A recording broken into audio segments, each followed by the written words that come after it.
Finding the area. Area measures the amount of surface covered by a shape. Surface means the flat space inside the boundary of a figure. Area is measured in square units because we are counting how many unit squares fit inside a shape. A square unit is a square that is 1 unit long and 1 unit wide. For example, a square foot is a square that is 1 foot long and 1 foot wide.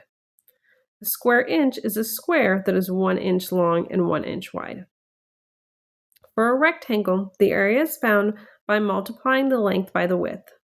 The formula is A equals L times W. In this formula, A means area, L means length, and W means width.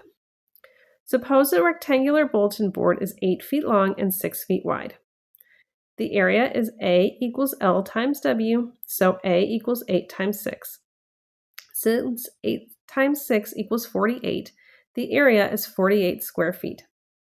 The units matter. If the length and width are measured in feet, then the area is measured in square feet. We do not just say 48 feet because we are not measuring a single distance. We are measuring a two-dimensional surface area.